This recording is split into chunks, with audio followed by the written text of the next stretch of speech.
Hello everyone, welcome to APUSH Period 1 Mega Review. I took all my main videos for Period 1 and put them all together. So that includes the Everything You Need to Know video, Key Terms Explained, the major primary source from Period 1, which is Bartolome de las Casas' History of the Indies, and finally the College Board Key Concepts video. So going through all of these will really help you understand Period 1. I highly recommend taking notes because that helps with retention. Okay, before we get started, my daughter wants to say something. Good luck, everyone. I hope you do well. Bye! Hello everyone, welcome to APUSH Simplified. Today we're covering the most important information from Period 1, so let's jump into it. We're going to start off by looking at pre-Columbus Native Americans. Thousands of years ago, before the last ice age, people traveled from Eastern Asia over the Bering Strait land bridge, and over the course of time they spread out all across the Americas. There are a wide variety of estimates as to how many there were before Columbus arrived, but a middle estimate is around 60 million. Keep in mind that number will be drastically reduced because of disease brought by European colonization.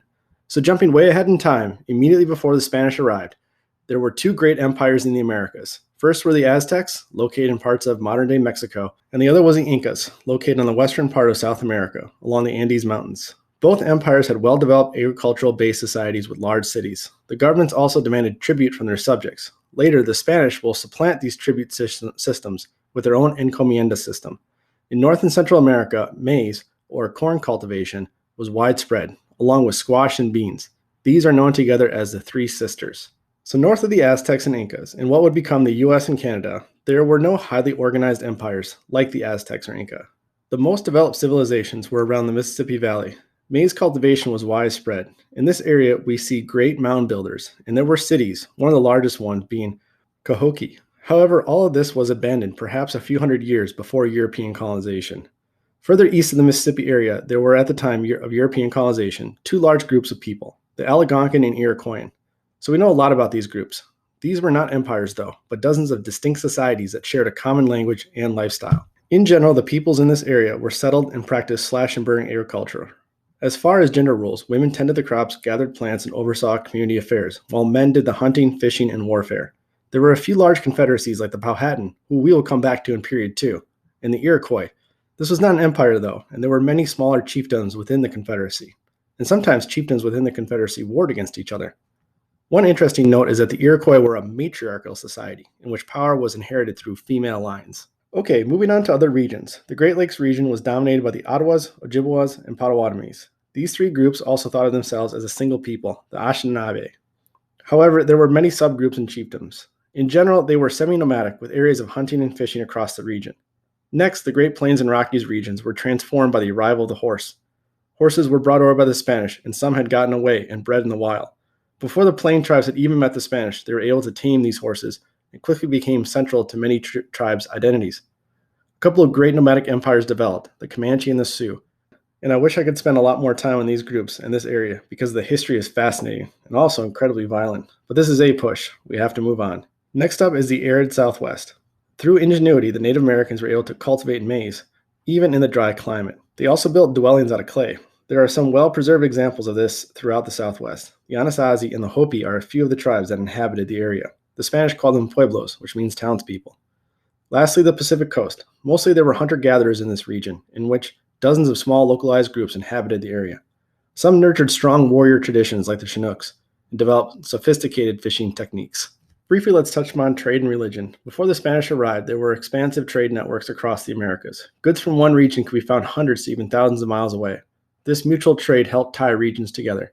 On the religious front, keep in mind we have to extremely generalize about literally hundreds of different groups of peoples. But in general, most Native Americans can be best described as animists, who believed that the natural world had spiritual power all around.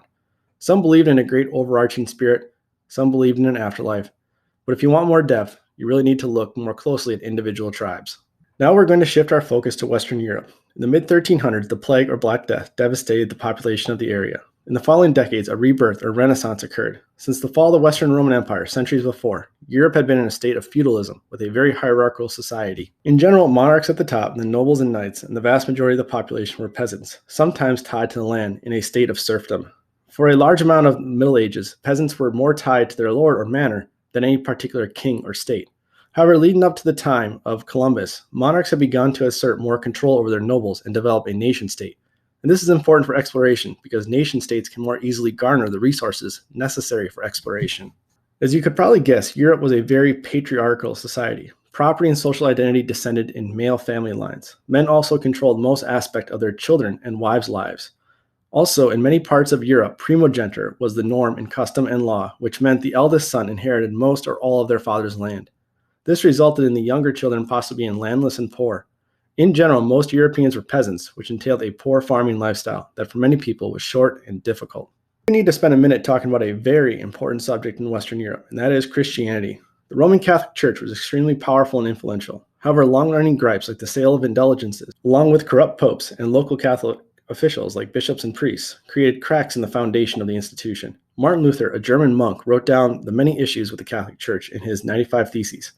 This sparked a lot of discussion and debate within the church and amongst its adherents. Another man, a Swiss named John Calvin, came out with his own interpretations of Christianity, including that of predestination, which meant that God had already ordained who would be saved and who would not. Calvin developed quite a following. His ideas would spread to England, where the Puritans adapted them. This protest, or Protestant movement, swept across several European nations, including England, in which King Henry VIII formally broke his country off from the Catholic Church. Overall, this sets up a lot of European conflict between Protestants and Catholics, and it also leads to competition in converting and spreading their versions of Christianity. The last region we're going to look at is West and Central Africa. In this area, several major empires rose and fell in the previous centuries, including the Ghana, Mali, and Songhai empires. These empires sought to control the lucrative trans-Saharan trade that linked to the Middle East. Common trade items were gold, copper, salt, and slaves. By the mid-15th century, Europeans, especially the Portuguese, were able to open up coastal trade routes with the Western African nations and tribes. Speaking of trade and the Portuguese, we are now at the point of looking at exploration and conquest. Prince Henry the Navigator of Portugal founded a center for navigation that focused on how to make long-distance voyage safer. Their experts designed a new type of ship, the caravel, that featured a triangular sail that enabled the ship to go against the wind. The Portuguese began making ventures to the West African coast for trade. Following in the Portuguese footsteps were Italian merchants whose valuable trade in Asian goods had been cut off because of the recent Ottoman taking of Constantinople, ending the venerable Byzantine Empire. At first, Europeans were more interested in gold and other commodities, but they found ways to exploit the slave trade as well. Now looking at Portugal's Iberian neighbor, Spain. Recently, Spain had completed the Reconquista, which was a long effort to expel Muslim nations from the peninsula. Spain was actually made up of several kingdoms. However, they unified under King Ferdinand II and Queen Isabella, creating a new and powerful nation. Immediately, they sought trade and an empire. An Italian merchant, Christopher Columbus, petitioned the monarchs many times to help fund an ambitious voyage to Asia across the Atlantic. Columbus miscalculated the actual distance to Asia, and for him, it was a good thing the Americas were in between. So after convincing the monarchs and lining up a few investors, Columbus was able to gather 3 ships and sail for 6 weeks, crossed 3,000 miles of ocean, and landed in the Bahamas. The first island Columbus and his men landed on, they christened San Salvador. Columbus thought he had arrived in Asia and incorrectly called the natives Indians. Columbus was surprised by what he saw as he deemed it the childlike nature of the Tano, who were the local tribe on the islands Columbus landed on. In short order, Columbus claimed the islands for Spain and demanded tribute from the natives. This was the beginning of centuries of a long, horrific treatment of Native Americans by Europeans. Columbus desperately needed to find something of value to bring back to Spain, as the expedition cost a lot of money. Plus, he needed new reasons for more ventures to the Americas. His men found very little gold or silver, and since he was not actually in Asia, there was no possibility of silk or spices. However, the Spanish monarchs were still interested. Following Columbus were the Spanish conquistadors who made aggressive incursions onto the mainland. Side note, both of these stories are incredible, and if you get the chance, you should do some more research into them. The first major expedition of conquest was Cortez. His 600 men, along with key Native American allies, defeated Montezuma, the leader of the Aztecs. The Aztec Empire was massive, with its largest city greater than anything in Western Europe. In South America, Pizarro and his few hundred Spanish were able to defeat the Inca Empire. Spanish steel and, very importantly, European disease decimated Native American populations, especially smallpox. Over the next several hundred years, European diseases would kill over 90% of Native Americans. However, Spanish and European cruelty played a role as well. The Portuguese took Brazil, and before a war of empires could break out between the Iberian nations, the Catholic Church stepped in and negotiated the Treaty of Tordesillas, which divided the New World between Spain and Portugal. Back in the Spanish colonies, the conquistadors capitalized on pre-existing systems of tribute from the Incan and Aztec empires to implement their own system of tribute called the encomienda system. The crown gave conquistadors large swaths of land to claim tribute in labor and goods from Native American communities. The Spanish officials also co-opted the Inca Mita system, which made native laborers available for forced work in the silver mines. Possibly the most important primary source from period 1 is Bartolome de las Casas' History of the Indies. Las Casas was originally a Spanish settler in the New World. However, he turned to a career in the Catholic Church as a priest and later bishop. Over several decades, Las Casas wrote his History of the Indies, part of which he heavily criticized the Spanish treatment of Native Americans. Las Casas was somewhat successful in new laws being passed. However, the native population plunged from disease and mistreatment, and the Spanish will turn to African labor and slavery to replace the Native Americans. I previously made a whole video that covers this primary source in more detail. I highly recommend it as this source shows up often on AP questions. Next, we need to cover a very important development, and that is the Columbian Exchange, which is the widespread transfer of plants, animals, culture, human populations, technology, diseases, and ideas between the Americas, West Africa, and Europe between the 15th and 16th centuries. Now, that definition covers a lot of territory, but there are some specific areas of focus on AP tests, including along with the different peoples came diseases and livestock like the horse to the New World. And in the reverse direction, crops like corn and potatoes are introduced to the old world that results in greater crop yields and population growth. Now, to focus a bit on two topics of demographics and religion, hundreds of thousands of Spanish and Africans came to the New World. Unlike the later British colonies, racial mixing was widespread in the Spanish colonies. A system of complex racial categories developed, and a legal code based on a casta system differentiated the groups. If you were a Spanish-born individual, you were on the top, and if you were a full-blood African or Native American, you were on the bottom, and were probably in some sort of state of servitude. And if you were Spanish but born in the New World, or mixed race, you were somewhere in the middle. When it came to religion in the Spanish colonies, the local indigenous beliefs were suppressed, and natives were converted voluntarily and involuntarily to Catholic Christianity. However, native beliefs had some influence on Christianity at the local level. Colonization and exploitation of the Americas led to Spain becoming the wealthiest nation in Europe, and they tried to use that wealth to stamp out the Protestant Reformation. Spain would be unsuccessful in doing so and would waste a lot of treasure. The English became a thorn in Spain's side, as state-sponsored English pirates like Francis Drake harassed Spanish shipping. Spain sent an invasion armada to England. However, a fierce storm of English ships destroyed the Spanish fleet. This was a huge blow to Spain, and it opened up colonization opportunities for European countries. Spain would continue spending treasure in European wars, but rivals, specifically England, grew more powerful. England's economy began to boom with its government-supported textile industry, which had a virtual monopoly on the international textile trade. England's government focused on reducing imports and increasing exports. This state-supported economic system was called mercantilism, and we will come back to that in period 2. So to wrap up, I want to quickly discuss the common primary sources and topics for AP questions from this time period. This time period has the least amount of common primary sources, with the Journals of Columbus and the History of the Indies by Bartolome de las Casas being very important. The common topics are how geography and climate influenced pre-Columbus native societies, including the importance of maize cultivation, the Spanish goals of exploration and conquest, including gaining wealth, increasing their nation's power, and spreading Christianity, the encomienda system, and finally, the Columbian Exchange, both the positive and negative impacts. Hello everyone! In this video we're going to define the key terms from period 1. These terms are commonly seen in the primary sources the College Board uses, as well as the questions and possible answers. I highly recommend taking notes during the video, as that will help with retention. Okay, let's get started. Around 6000 BC, Mesoamericans began cultivating maize into a nutritious crop. It had a higher yield per acre than wheat, barley, or rye, the staple cereals of Europe. The resulting agricultural surpluses encouraged population growth and laid the foundation for wealthy urban societies. Later, the Mississippi Valley and the southeastern woodlands of North America had cultures defined by the successful agriculture of maize. The Great Basin region is located between the Rocky and Sierra Nevada mountains and is characterized as a high desert climate. Native Americans who lived there relied on a mostly hunter-gatherer lifestyle with some dry cultivation of maize. In the Great Plains region, there was some agriculture along rivers. However, this land was dominated by hunter-gatherer societies. They were transformed by Europeans who brought horses and livestock. Tribes such as the Comanche, Sioux, and Crow adapted the horse to their culture and dominated their opponents who were on foot, allowing them to obtain vast amounts of territory through raids. Bison hunting, the main food and supply source, was also dramatically changed as hunters who previously relied on stealth became much more successful on horseback. Hunter-gatherers were individuals, groups, and tribes that relied on finding and hunting for their subsistence. They tended to be very mobile, and some moved with wild animal migrations. In pre-Columbus Native American tribes in the Great Plains and Great Basin tended to be hunter-gatherers, and some in the upper Midwest and Northeast were partially nomadic with aspects of settled agriculture and hunter-gathering.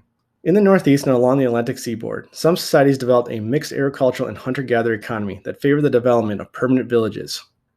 In the economies of the Spanish colonies, Native American labor was used in the encomienda system to support plantation-based agriculture and extract precious metals, especially silver. And Native American labor was gradually replaced by African slavery. Native Americans migrated across the North American continent. As time went on, the settlers had to adapt to change their societies to better fit the environment they were living in. In contrast to the hunter-gatherer, Great Basin, Great Plains societies, those in the Northeast, Southeast, Atlantic seaboard formed agricultural-based economies. This type of economy favored permanent villages that consisted of stable housing due to the fact that the people needed to stay in one place so they could tend to their crops. The Western Hemisphere is the part of the world that makes up the Americas. Europeans deemed it the New World. Pre-Columbus estimates range from 30 to 75 million Native Americans. The Spanish and Portuguese colonized large swaths of it and exploited Native Americans for resources and cash crops. Moving on to Portuguese exploration, Prince Henry the Navigator helped fund advances in sailing, especially the caravel sail, that greatly aided in long-distance travel against unfavorable winds. He also funded expeditions to the west coast of Africa.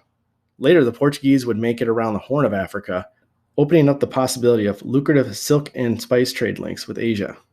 This would influence other European nations, especially Spain, to fund bold expeditions like Columbus transatlantic voyages. Spanish exploration of the Americas started in 1492. The main reasons were to find a trade route to Asia, find gold and silver, convert peoples to Christianity, and increase the power and prestige of their nation. When the Spanish reached the Americas, they spread deadly epidemics, created a racially mixed population, and a caste system defined by the intermixture among Spanish settlers, Africans, and Native Americans. In West Africa, there had existed great empires like the Songhai and Mali, but by the time of European exploration, it was fragmented into many competing West African kingdoms and tribes. Some of them partnered with European nations to enslave other Africans. This was part of the triangle trade, in which African slave labor went to the New World and were forced to mine resources and produce cash crops. The profits from the cash crops and resources went to European investors, traders, and monarchs, and some of those profits went towards increasing the slave trade. In the encomienda system, the Spanish capitalized on pre-existing Native American systems of tribute. The crown gave Spanish conquistadors large swaths of land to claim tribute in labor and goods from Native American communities. Also, Spanish officials co-opted the Inca Mita system, which made native laborers available for forced work in the silver mines. Plantation-based agriculture emerged after the discovery of the Americas. The crops that could be grown in the New World were sought after in Europe, creating the need for plantations to grow crops like tobacco and sugar. An example of this process is the Portuguese and their colony in Brazil. This land was a great growing environment for sugar. As a result, the Portuguese set up mostly independent plantations, as the entire process of cultivating and refining sugar was done on site. At first, the natives were expected to be the workers. However, the diseases that the Europeans brought over killed many of them. One of the worst diseases was smallpox. The Portuguese then turned to Africans to work on the fields. By 1620, most of the plantations were using African laborers. Other crops that were grown in the Caribbean were indigo, tobacco, cotton, cacao, and ginger. Similar to Brazil, the cash crop of sugar ended up being the largest one cultivated. In addition, the North American colonies also developed plantations, especially in the Chesapeake area to start with. In this area, tobacco was one of the main crops grown. Due to the spread of disease, African Americans gradually replaced Native Americans as slave laborers. Plantation colonies in Brazil were the first to undergo this change. The declining population of indentured servants also contributed to the reliance upon Africans for slave labor. Typically, slaves worked on cash crop plantations and also in mines. The Spanish and Portuguese became leading empire builders in Period 1 because of their successful colonization of the Americas. Their conquistadors were responsible for the death of many native tribes, both by force and by transmission of diseases. They also didn't pay much attention to the culture and traditions of the native people. The Spanish justified their conquest by saying they were bearers of civilization. Other European powers like the British, French, and Dutch were following closely behind. Now taking a look at the transition from feudalism to capitalism. Before the age of exploration, Europe had a feudal economy and society. That type of economy was very localized, as new lands were discovered and conquered by European empires. European merchants, investors, and planters garnered profits of the transatlantic trade. However, this trade was highly regulated in a mercantilist economy. Nations wanted to decrease imports from foreign countries and increase exports. This made the European monarchs, like those of Spain and England, extremely wealthy, as well as some merchants, investors, and planters. Stretching well past Period 1, as more profitable markets were discovered in the New World, the private economy grew and became more capitalistic. Merchants, planters, and consumers were deciding the selling and buying prices. Okay, on to the racist idea of white superiority. For various reasons, Europeans felt they were superior to Native Americans and Africans. In period 1, a few of the reasons Europeans felt this way were most Europeans were Christians, and they felt that that was the one true religion. There were also many differences in culture between the groups, and Europeans thought their cultural ideals were superior. And at this time, Europeans had technological superiority in a few key areas, like military equipment. During period 1, there was an influx of Europeans to the Americas. With them, they also brought enslaved Africans. This greatly affected the Native Americans, with the Europeans trying to force their beliefs and ideals onto them. The Africans and natives tried desperately to maintain their cultural autonomy, or in other words, they tried to preserve their culture and religion. Along with cultural autonomy, Native Americans attempted to preserve their political autonomy from European rule, especially the Spanish and Portuguese in period 1. The Mexica, also known as the Aztecs, and Inca, fought against the conquistadors. Disease and technological differences made resisting Spanish colonization and rule near impossible. However, some were successful in resisting Spanish domination, especially those with more nomadic hunter-gatherer ways, like in the American Southwest and Great Plains areas. Finally, the all-important Columbian Exchange. This was the widespread transfer of plants, animals, culture, human populations, technology, diseases, and ideas from the Americas, West Africa, and Europe in the 15th and 16th centuries. Some examples include the different peoples from Africa and Europe, along with diseases and livestock like horses that went to the New World.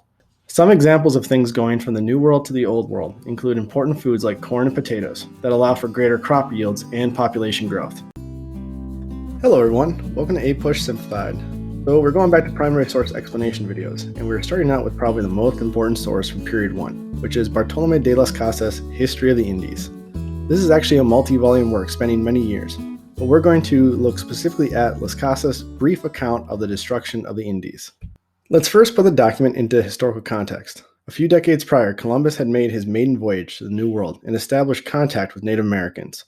What followed was the Spanish conquest and colonization of the Americas. The Spanish were seeking to spread Christianity, and in their case, Roman Catholicism. They were also seeking to establish links to the Far East and tap into the lucrative spice and silk trade. And when the Spanish learned of the Americas and saw the natives had a few golden trinkets, their lust for riches turned to mining for gold and silver. And finally, conquistadors like Cortez and his followers sought the glory of defeating what they viewed as a barbaric peoples. Unknowingly, the Spanish also brought with them death in another and more lethal form, that of old world diseases like smallpox, which ravaged Native Americans for centuries. Not just diseases, but also food, plants, animals crossed the Atlantic in both directions in what became known as the Columbian Exchange. Food from the Americas like corn and potatoes became staple crops in Europe, Asia, and Africa, and livestock and horses went to the Americas. Once the fighting had ceased and the Spanish reigned supreme over great empires like the Inca and Aztecs, they tapped into previously established systems of tribute and labor and set up what is known as the encomienda system, in which conquistadors and other Spanish nobles received huge tracts of land from the crown, in which they used to claim tribute in labor and goods from the local Native American communities. Natives were treated horribly. Most Spaniards looked down upon them as being less than human, even after their conversion to Christianity.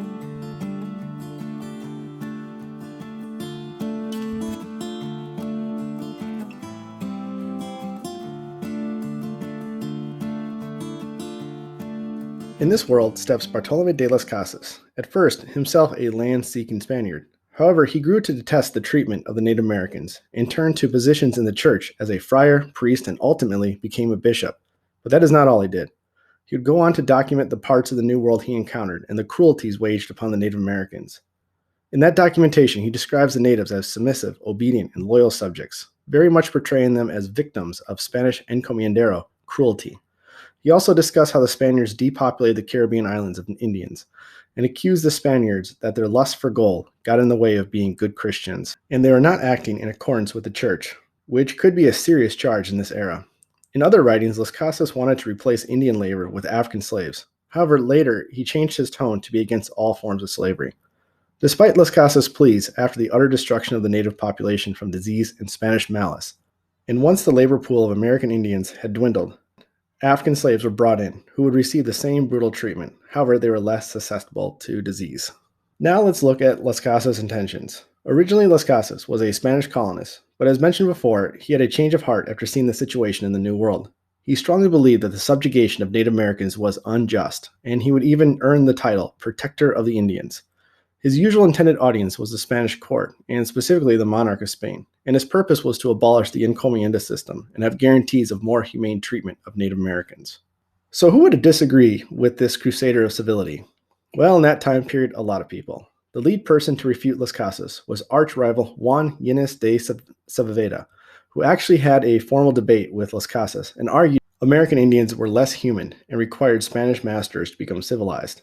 Also, many of the encomienderos disagree with Las Casas, as well as anyone higher than American Indians on the caste system back in the Americas. They had a financial incentive to continue the encomienda system. However, Las Casas would find some allies both in the Spanish court and the Catholic Church, which would lead to some real change.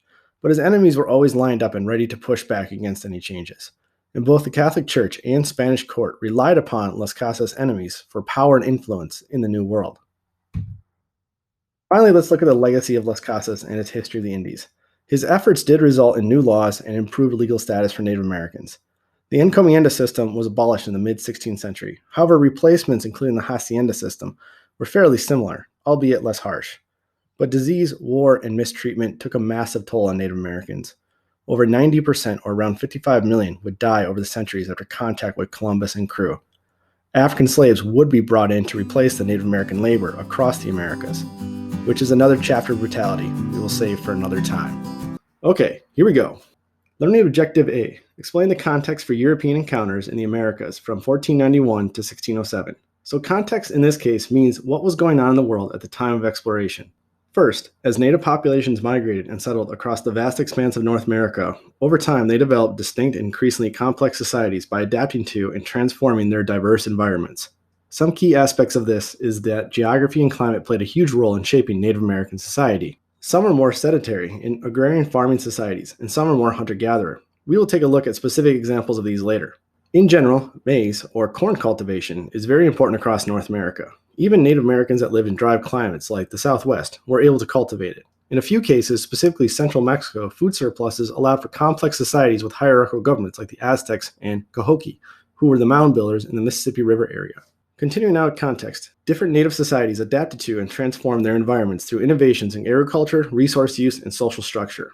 Also, contact among Europeans, Native Americans, and Africans resulted in the Columbian Exchange and significant social, cultural, and political changes on both sides of the Atlantic.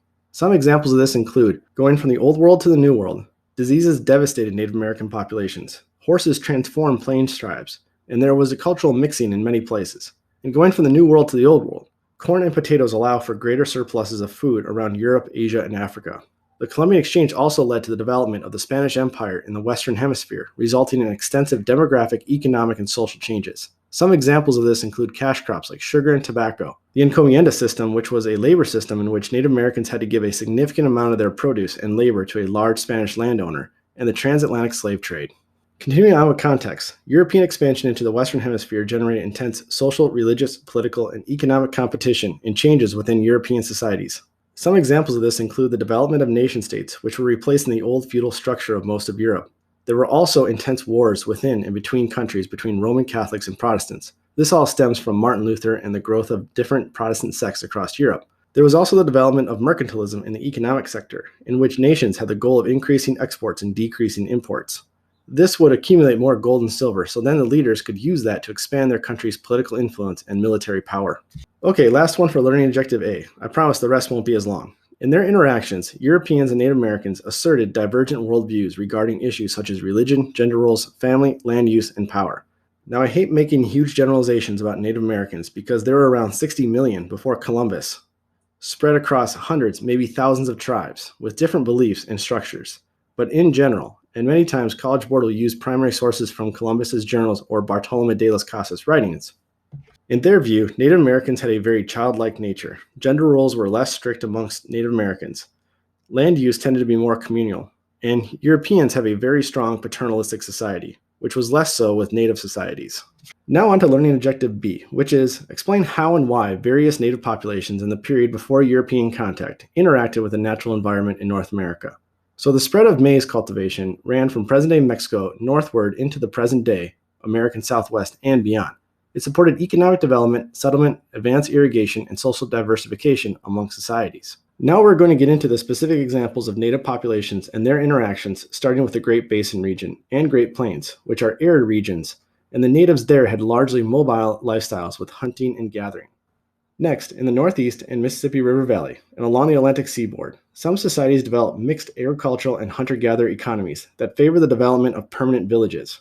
And finally, societies in the Northwest and present-day California supported themselves by hunting and gathering, and in some areas developed settled communities supported by their vast resources of the ocean. All right, learning objective C, which is a short one. Explain the causes of exploration and conquest of the New World by various European nations. There's an easy way to remember this one, which is the 3 Gs: God, gold, and glory. But for a more in-depth look, we have European nations' efforts to explore and conquer the New World stemmed from a search for new sources of wealth, economic and military competition, and a desire to spread Christianity. Some specific examples for this concept are Europeans wanting to find a trade route to Asia and tap into the lucrative silk and spice trade, plus establish trade links and partners with that part of the world. Aside from that, there is always the search for gold and silver, and this will be very prevalent in the Americas. Going back to the goals of mercantilism, increasing trade and wealth of a nation plays a huge part in the competition amongst European nation-states like France, Spain, and England. Having a colonial empire both adds to the prestige of a nation and also the wealth of resources. And finally, the Roman Catholic Church was very concerned with converting as many as possible to Christianity. There will be major drives led by priests and Christian orders like the Franciscans and Jesuits to convert the millions of Native Americans. Okay, learning objective D. We'll have 2 slides and covers the very important topic of the Columbian Exchange. Make sure you know what it is and the effects of it. So the Columbian Exchange brought new crops to Europe from the Americas, stimulating European population growth and new sources of mineral wealth, which facilitated the European shift from feudalism to capitalism. Improvements in maritime technology and more organized methods for conducting international trade, such as joint stock companies, helped drive changes to economies in Europe and the Americas. Some examples of this concept include the caravel sail, that allowed for more cross-ocean trade as it helped ships sail against prevailing winds. When it comes to joint stock companies, there were many attempted by English, Dutch, and French groups of investors. The most notable for APUSH, which is more of a Period 2 topic, is the Virginia Company. However, that would revert to a royal colony after mismanagement. Finally, a major economic change is the decrease in the feudal economy that had dominated Europe for centuries. It was a very localized economy, and there was an increase in international trade. An example of this is the Triangle Trade, from which profits from Europe paid for more slaves from Africa, which were sent to the Americas to cultivate cash crops and other resources, and those profits went to Europe, and the cycle continued. The last concept for learning objective D is Spanish exploration and conquest of the Americas were accompanied and furthered by widespread deadly epidemics and devastated native populations, and by the introduction of crops and animals not found in the Americas. The notable example for disease is smallpox, and the notable animals brought to the Americas were horses, chickens, pigs, and cows. Learning objective E is just 1 slide. Explain how the growth of the Spanish Empire in North America shaped the development of social and economic structures over time. The key concepts related to the learning objective include, in the encomienda system, Spanish colonial economies marshaled Native American labor to support plantation-based agriculture and extract precious metals and other resources. European traders partnered with some West African groups who practiced slavery to forcibly extract slave labor for the Americas. The Spanish imported enslaved Africans to labor in plantation agriculture and mining, and the Spanish developed a caste system that incorporated and carefully defined the status of the diverse population of Europeans, Africans, and Native Americans in their empire. There are 2 slides for learning objective F, which is explain how and why European and Native American perspectives of others developed and changed in the period. This is how Europeans and natives perceived each other in this time period. We covered some of this earlier with a discussion of Columbus and Las Casas writings, so I'm only going to briefly touch upon the concepts. In their interactions, Europeans and Native Americans asserted divergent worldviews regarding issues such as religion, gender roles, family, land use, and power. Mutual misunderstandings between Europeans and Native Americans often defined the early years of interaction and trade as each group sought to make sense of the other. Over time, Europeans and Native Americans adopted some useful aspects of each other's culture. Some examples include Native Americans adopted European technology, everything from silverware to weapons, and Europeans adopted Native American crops like corn and potatoes. And the last 2 key concepts for Objective F. As European encroachments on Native American lands and demands on their labor increased, Native people sought to defend and maintain their political sovereignty, economic prosperity, religious beliefs, and concepts of gender relations through diplomatic negotiations and military resistance. Extended contact with Native Americans and Africans fostered a debate among European religious and political leaders about how non-Europeans should be treated, as well as evolving religious, cultural, and racial justifications for the subjugation of Africans and Native Americans. With this concept, we have a really important primary source in Bartolome de las Casas, History of the Indies. In his writings, he blames the devastation of Native American populations on mistreatment by Spanish conquistadors, so he pleads with the monarch of Spain to pass laws to protect Native Americans. Okay, the last learning objective is explain the effects of the development of the transatlantic voyages from 1491 to 1607. The concepts on this one are all repeated from previous learning objectives, so I'm only going to discuss the highlighted content for this objective. There are incredible effects of the voyages and colonization of the Americas upon Europe, Africa, and the Americas. The native population is devastated by disease, and the society and culture is upended by Spanish domination. East Africans are exploited in the slave trade and transported to the New World to work on large plantations producing cash crops like sugar and tobacco. And we have the rise of nation states and colonial empires, especially Spain in this era. They are exploiting the resources and labor of the Americas to gain wealth, power, and prestige. All of this is centered around the Columbian Exchange, which is the overall process of the transportation of flora, fauna, diseases, peoples, cultures, and ideas across the Atlantic in both directions. Okay, that does it for Period 1 Key Concept Review. That was a long one, but these are really important concepts at the core of Period 1 for APUSH. Subscribe to the channel for APUSH review and primary source explanations.